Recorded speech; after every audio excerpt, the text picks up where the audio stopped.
shrinking the Tonal. On Wednesday morning I left my hotel around 9:45. I walked slowly, allowing myself 15 minutes to reach the place where Don Juan and I had agreed to meet. He had picked a corner on the Paseo de la Reforma, 5 or 6 blocks away, in front of the ticket office of an airline. I had just finished eating breakfast with a friend of mine. He had wanted to walk with me, but I had insinuated that I was going to meet a girl. I deliberately walked on the opposite side of the street from where the airline office was. I had the nagging suspicion that my friend, who had always wanted me to introduce him to Don Juan, knew that I was going to meet him and might be following me. I was afraid that if I turned around I would find him behind me. I saw Don Juan at a magazine stand, on the other side of the street.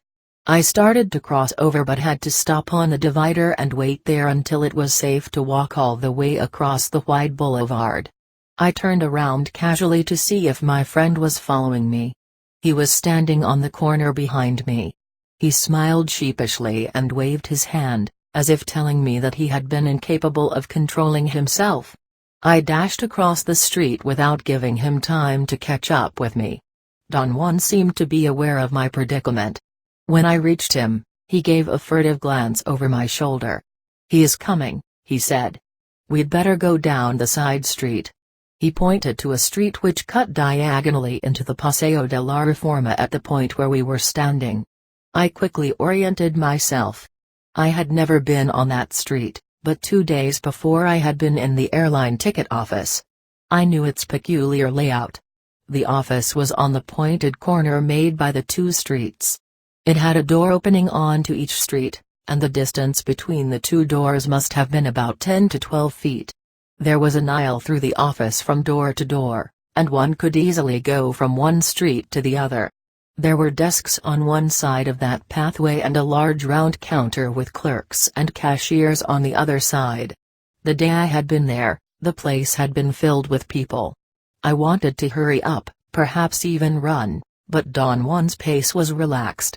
As we reached the office door, on the diagonal street, I knew, without having to turn around, that my friend had also run across the boulevard and was about to turn into the street where we were walking. I looked at Don Juan, hoping that he had a solution. He shrugged his shoulders. I felt annoyed and could not think of anything myself, short of punching my friend in the nose. I must have sighed or exhaled at that very moment, because the next thing I felt was sudden loss of air due to a formidable shove that Don Juan had given me, which sent me whirling through the door of the airline office. Propelled by his tremendous push, I practically flew into the room. Don Juan had caught me so unprepared that my body had not offered any resistance. My fright merged with the actual jolt of his thrust. I automatically put my arms in front of me to protect my face. The force of Don Juan's shove had been so great that saliva flew out of my mouth and I experienced a mild vertigo as I stumbled inside the room. I nearly lost my balance and had to make a supreme effort not to fall down. I twirled around a couple of times. It seemed that the speed of my movements made the scene blurry. I vaguely noticed a crowd of customers conducting their business. I felt extremely embarrassed. I knew that everyone was looking at me as I reeled across the room. The idea that I was making a fool out of myself was more than discomforting. A series of thoughts flashed through my mind. I had the certainty that I was going to fall on my face. Or I would bump into a customer, perhaps an old lady, who would be injured by the impact. Or worse yet, the glass door at the other end would be closed and I would smash against it. In a dazed state I reached the door to the Paseo de la Reforma. It was open and I stepped out. My preoccupation of the moment was that I had to keep cool, turn to my right and walk on the boulevard towards downtown as if nothing had happened. I was sure that Don Juan would join me and that perhaps my friend might have kept on walking along the diagonal street. I opened my eyes, or rather I focused them on the area in front of me. I had a long moment of numbness before I fully realized what had happened. I was not on the Paseo de la Reforma, as I should have been, but in the Lagunilla market 1.5 miles away. What I experienced at the moment of that realization was such an intense astonishment that all I could do was stare, stupefied. I looked around in order to orient myself. I realized that I was actually standing very close to where I had met Don Juan on my first day in Mexico City. Perhaps I was even on the same spot. The stands that sold old coins were 5 feet away. I made a supreme effort to take hold of myself. Obviously I had to be experiencing a hallucination. It could not possibly be any other way. I quickly turned to go back through the door into the office, but behind me there was only a row of stands with second-hand books and magazines. Don Juan was standing next to me, to my right. He had an enormous smile on his face. There was a pressure in my head, a tickling feeling, as if carbonated soda were going through my nose. I was speechless. I tried to say something without success. I clearly heard Don Juan say that I should not try to talk or think, but I wanted to say something, anything. An awful nervousness was building up inside my chest. I felt tears rolling down my cheeks. Don Juan did not shake me, as he usually does when I fall prey to an uncontrollable fear. Instead he patted me gently on the head. Now, little Carlos," he said. "Don't lose your marbles." He held my face in his hands for an instant. "Don't try to talk," he said. He let my face go and pointed to what was taking place all around us. "This is not for talking," he said. "This is only for watching. Watch. Watch everything." I was really crying. My reaction to my crying was very strange, however, I kept on weeping without any concern. It did not matter to me, at that moment, whether or not I was making a fool out of myself. I looked around. Right in front of me there was a middle-aged man wearing a pink short-sleeved shirt and dark gray pants. He seemed to be an American. A chubby woman, apparently his wife, was holding onto his arm. The man was handling some coins, while a 13 or 14-year-old boy, perhaps the son of the proprietor, watched him. The boy followed every movement the older man made. Finally, the man put the coins back on the table and the boy immediately relaxed. "Watch everything," Don Juan demanded again. There was nothing unusual to watch. People were passing by, going in every direction. I turned around. A man, who appeared to run the magazine stand, was staring at me. He blinked repeatedly as if he were about to fall asleep. He seemed tired or sick and looked seedy. I felt that there was nothing to watch, at least nothing of real consequence. I stared at the scene. I found that it was impossible to concentrate my attention on anything. Don Juan walked in a circle around me. He acted as if he were assessing something in me. He shook his head and puckered his lips. Come," he said, grabbing me gently by the arm. "It's time to walk." As soon as we began to move I noticed that my body was very light. In fact, I felt that the soles of my feet were spongy. They had a peculiar rubbery, springing quality. Don Juan must have been aware of my sensations. He held me tightly, as if not to let me escape. He pressed down on me, as though he were afraid I would move upwards beyond his reach, like a balloon. Walking made me feel better. My nervousness gave way to a comfortable easiness. Don Juan insisted again that I should observe everything. I told him that there was nothing I wanted to watch, that it made no difference to me what people were doing in the market, and that I did not want to feel like an idiot dutifully observing some moronic activity of someone buying coins and old books, while the real thing was escaping through my fingers. "What is the real thing?" he asked. I stopped walking and vehemently told him that the important thing was whatever he had done to make me perceive that I had covered the distance between the ticket office and the market in seconds. At that point I began to shiver and felt I was going to get ill. Don Juan made me put my hands against my stomach. He pointed all around him and stated again, in a matter-of-fact tone, that the mundane activity around us was the only thing of importance. I felt annoyed with him. I had the physical feeling of spinning. I took a deep breath. "What did you do, Don Juan?" I asked with forced casualness. With a reassuring tone he said that he could tell me about that any time, but that whatever was happening all around me was not ever going to be repeated. I had no quarrel with that. The activity I was witnessing obviously could not be repeated again in all its complexity. My point was that I could observe a very similar activity any time. On the other hand, the implication of having been transported over the distance, in whatever form, was of immeasurable significance.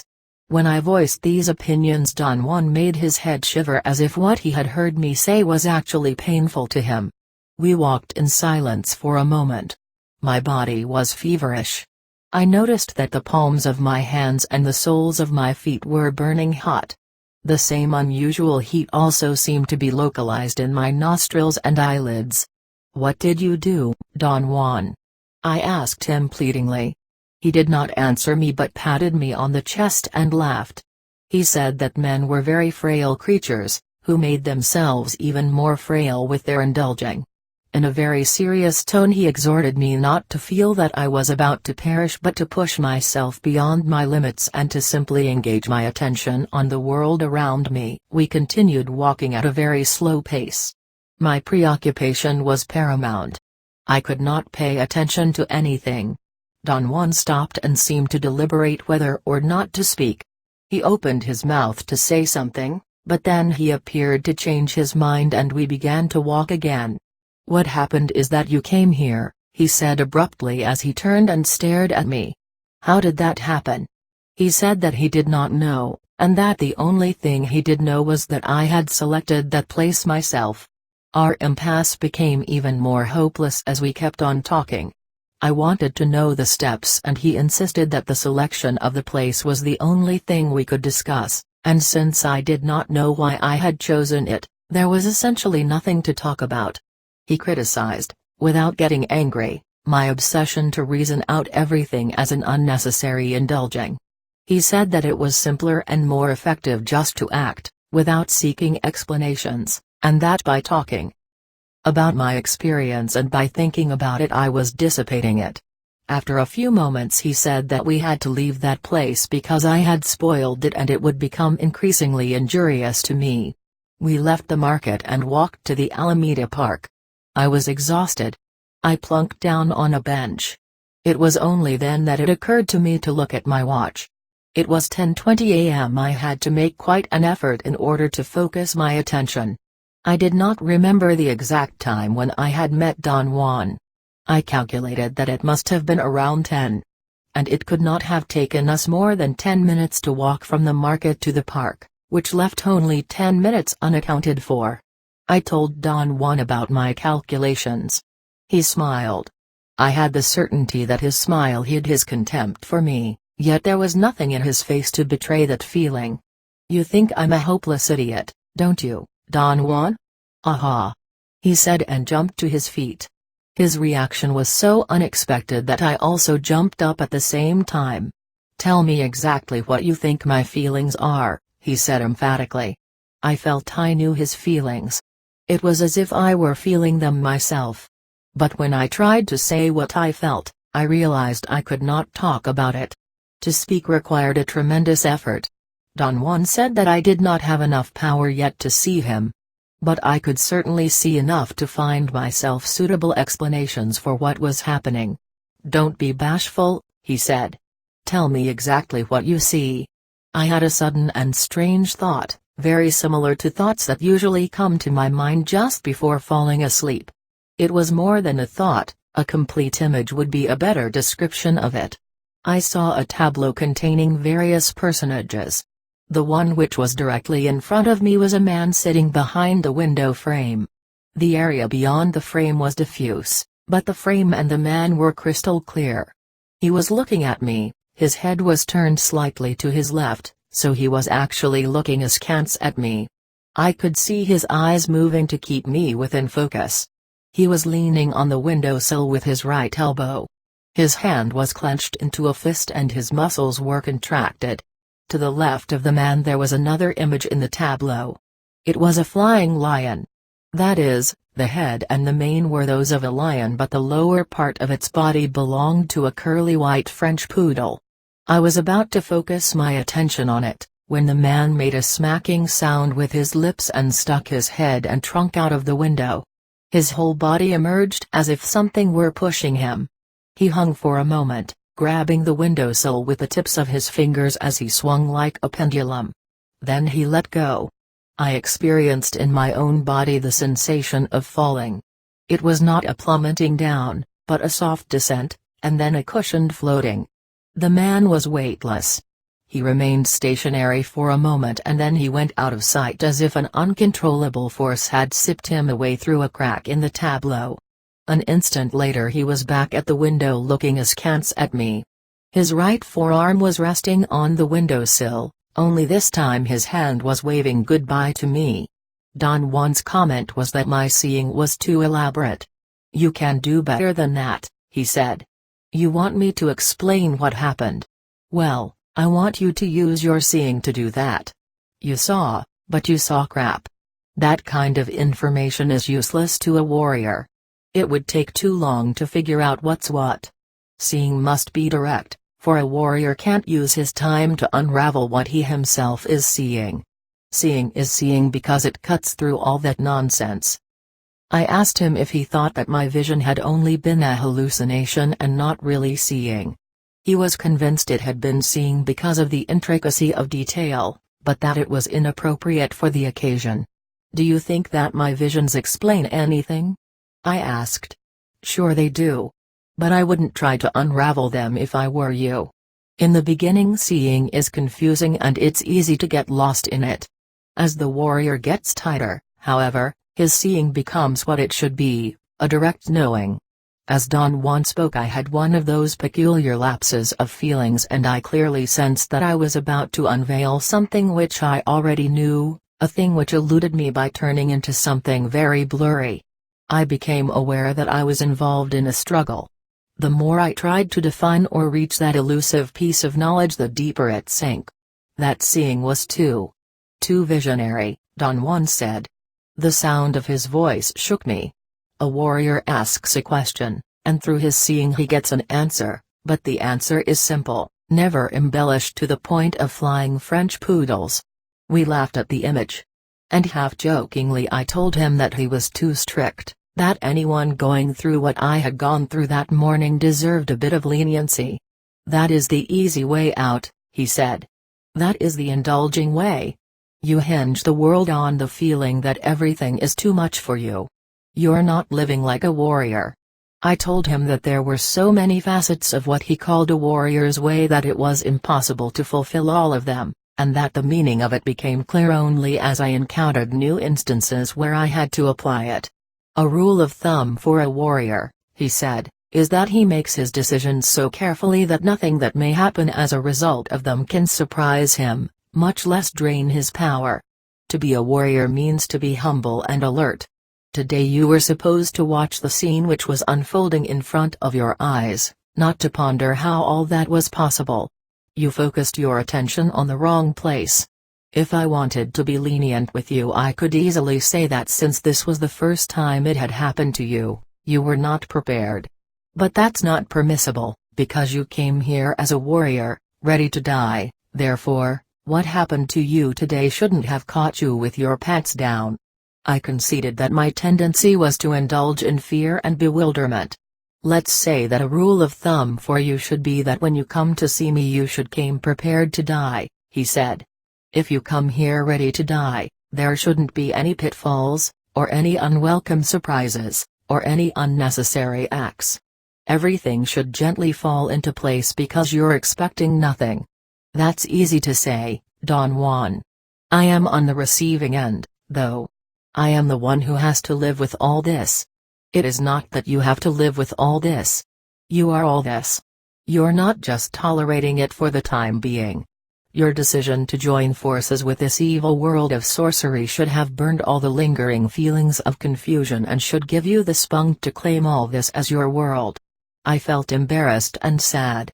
Don Juan's actions, no matter how prepared I was, taxed me in such a way that every time I came in contact with him I was left with no other recourse but to act and feel like a half-rational, nagging person. I had a surge of wrath and did not want to write anymore. At that moment I wanted to rip my notes and throw everything in the trash can. And I would have done that had it not been for Don Juan, who laughed and held my arm, restraining me. In a mocking tone he said that my tonal was about to fool itself again. He recommended that I should go to the fountain and splash water on my neck and ears. The water soothed me. We were quiet for a long time. Right, Don Juan coaxed me in a friendly tone. Let's say that your notebook is the only sorcery you have. To rip it up is another way of opening yourself to your death. It will be another of your tantrums, a flashy tantrum at best, not a change. A warrior doesn't ever leave the island of the tonal. He uses it. He pointed all around me with a quick movement of his hand and then touched my notebook. This is your world. You can't renounce it. It is useless to get angry and feel disappointed with oneself.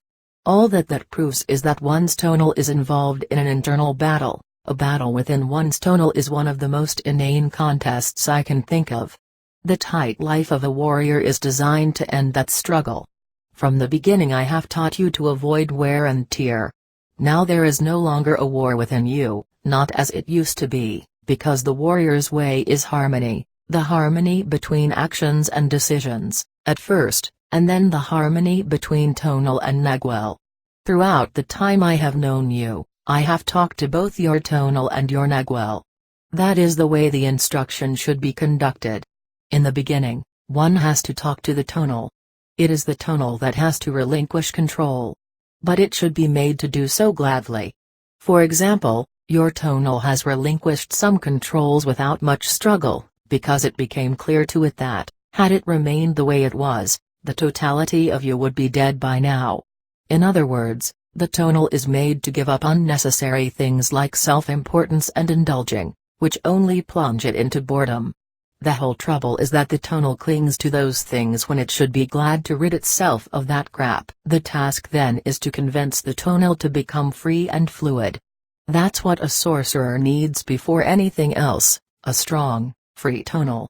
The stronger it gets, the less it clings to its doings, and the easier it is to shrink it. So what happened this morning was that I saw the opportunity to shrink your tonal. For an instant, you were absent-minded, hurrying, not thinking, and I grabbed that moment to shove you. The tonal shrinks at given times, especially when it is embarrassed. In fact, one of the features of the tonal is its shyness. Its shyness is not really an issue. But there are certain instances when the tonal is taken by surprise, and its shyness unavoidably makes it shrink. This morning I plucked my cubic centimeter of chance. I noticed the open door of that office and gave you a shove. A shove is then the technique for shrinking the tonal. One must shove at the precise instant. For that, of course, one must know how to see. Once the man has been shoved and his tonal has shrunk, his nagual, if it is already in motion, no matter how small this motion is, will take over and achieve extraordinary deeds. Your nagual took over this morning and you ended up in the market. He remained silent for a moment. He seemed to be waiting for questions. We looked at each other. I really don't know how, he said as if reading my mind. All I know is that the nagual is capable of inconceivable feats. This morning I asked you to watch. That scene in front of you, whatever it may have been, had an incalculable value for you. But instead of following my advice, you indulged in self-pity and confusion and did not watch. For a while you were all nagual and could not talk. That was the time to watch. Then, little by little, your tonal took over again, and rather than plunging you into a deadly battle between your tonal and nagual, I walked you here. What was there in that scene, Don Juan? What was so important? I don't know. It wasn't happening to me. What do you mean? It was your experience, not mine. But you were with me. Weren't you? No. I wasn't. You were alone. I repeatedly told you to watch everything, because that scene was only for you. But you were next to me, Don Juan.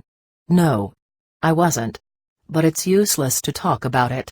Whatever I may say doesn't make sense, because during those moments we were in nagual's time.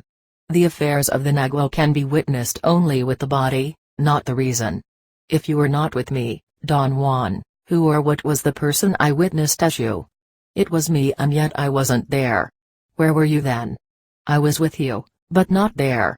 Let's say that I was around you but not in the particular place where your nagual had taken you. You mean you didn't know that we were at the market? No, I didn't. I just tagged along in order not to lose you. This is truly awesome, Don Juan. We were in nagual's time, and there is nothing awesome about it. We are capable of much more than that. That is the nature of us as luminous beings. Our flaw is to insist on remaining on our monotonous, tiring, but convenient island. The tonal is the villain and it shouldn't be. I described the little bit I remembered. He wanted to know if I had witnessed any features of the sky, such as daylight, clouds, the sun. Or if I had heard noises of any sort. Or if I had caught sight of unusual people or events. He wanted to know if there had been any fights. Or if people were yelling, and if they were, what they had said. I could not answer any of his questions. The plain truth was that I had accepted the event at its apparent face value, admitting as a truism that I had flown over a considerable distance in 1 or 2 seconds, and that thanks to Don Juan's knowledge, whatever it may have been, I had landed in all my material corporeality inside the market. My reactions were a direct corollary of such an interpretation. I wanted to know the procedures, the members' knowledge, the how to do it. Therefore, I did not care to observe what I was convinced were the ordinary happenings of a mundane event. Do you think that people saw me in the market? I asked. Don Juan did not answer. He laughed and tapped me lightly with his fist. I tried to remember if I had actually had any physical contact with people. My memory failed me. What did the people in the airline office see when I stumbled in? I asked. They probably saw a man staggering from one door to the other. But did they see me disappear into thin air? That is taken care of by the nagual. I don't know how. All I can tell you is that we are fluid, luminous beings made out of fibers. The agreement that we are solid objects is the tonal's doing. When the tonal shrinks, extraordinary things are possible. But they are only extraordinary for the tonal. For the nagual, it's nothing to move the way you did this morning. Especially for your nagual, which is already capable of difficult ploys. As a matter of fact, it has plunged into something terribly weird. Can you feel what it is? A million questions and feelings came to me all at once. It was as if a gust of wind had blown off my veneer of composure. I shivered. My body felt it was at the edge of an abyss. I struggled with some mysterious but concrete piece of knowledge. It was as if I were on the verge of being shown something, and yet some stubborn part of me insisted on blowing a cloud over it. The struggle made me numb by degrees, until I could not feel my body. My mouth was open and my eyes were half closed. I had the feeling I could see my face getting harder and harder until it was the face of a dried corpse with the yellowish skin stuck tight to the skull. The next thing I felt was a jolt. Don Juan was standing by me holding an empty bucket of water. He had soaked me. I coughed and wiped the water from my face and felt another cold seizure in my back. I jumped up from the bench. Don Juan had poured some water down my neck. There was a group of children looking at me and laughing. Don Juan smiled at me. He held my notebook and said that we had better go to my hotel so I could change my clothes. He led me out of the park. We stood on the curb for a moment before a cab came along. Hours later, after eating lunch and resting, Don Juan and I sat on his favorite bench in the park by the church. In an oblique manner we got to the topic of my strange reaction. He seemed to be very cautious. He did not confront me directly with it. Things like that are known to happen, he said. The nagual, once it learns to surface, may cause a great damage to the tonal by coming out without any control. Your case is special, though. You are given to indulging in such an exaggerated manner that you would die and not even mind it, or worse yet, not even be aware that you're dying. I told him that my reaction began when he had asked me if I could feel what my nagual had done. I thought I knew exactly what he was alluding to, but when I tried to describe what it was, I found I could not think clearly. I experienced a sensation of lightheadedness, almost an indifference, as if I did not really care about anything. Then that sensation grew into a mesmerizing concentration. It was as though all of me was slowly being sucked out. What attracted and trapped my attention was the clear sensation that a portentous secret was about to be revealed to me, and I did not want anything to interfere with such a revelation. "What was going to be revealed to you was your death," Don Juan said. "That's the danger of indulging. Especially for you, since you are naturally so exaggerated. Your tonal is so given to indulging that it threatens the totality of you. This is a terrible way of being. What can I do? Your tonal has to be convinced with reasons, your nagual with actions, until one props the other. As I have told you, the tonal rules, and yet it is very vulnerable. The nagual, on the other hand, never, or almost never, acts out, but when it does, it terrifies the tonal. This morning your tonal got frightened and began to shrink by itself, and then your nagual began to take over. I had to borrow a bucket from one of the photographers in the park in order to whip your nagual like a bad dog back to its place. The tonal must be protected at any cost. The crown has to be taken away from it, but it must remain as the protected overseer. Any threat to the tonal always results in its death. And if the tonal dies, so does the whole man. Because of its inherent weakness, the tonal is easily destroyed. And thus one of the balancing arts of the warrior is to make the nagual emerge in order to prop up the tonal. I say it is an art, because sorcerers know that only by boosting the tonal can the nagual emerge. See what I mean? That boosting is called personal power. Don Juan stood up, stretched his arms and arched his back. I started to stand up myself, but he gently pushed me down. "You must stay on this bench until twilight," he said. "I have to leave right away. Gennaro is waiting for me in the mountains. So come to his house in 3 days and we will meet there." "What are we going to do at Don Gennaro's house?" I asked. "Depending on whether you have enough power," he said, "Gennaro may show you the nagual." There was one more thing that I had to voice at that point. I had to know whether his suit was a shocking device for me alone or was it actually part of his life. Never had any of his acts caused so much havoc in me as his wearing a suit. It was not only the act in itself that was so awesome to me, but the fact that Don Juan was elegant. His legs had a youthful agility. It was as if wearing shoes had shifted his point of balance and his steps were longer and more firm than usual. "Do you wear a suit all the time?" I asked. "Yes," he replied with a charming smile. "I have others. But I didn't want to wear a different suit today, because it would have scared you even more." I did not know what to think. I felt that I had arrived at the end of my path. If Don Juan could wear a suit and be elegant in it, anything was possible. He seemed to enjoy my confusion and laughed. "I'm a stockholder," he said in a mysterious but unaffected tone and walked away.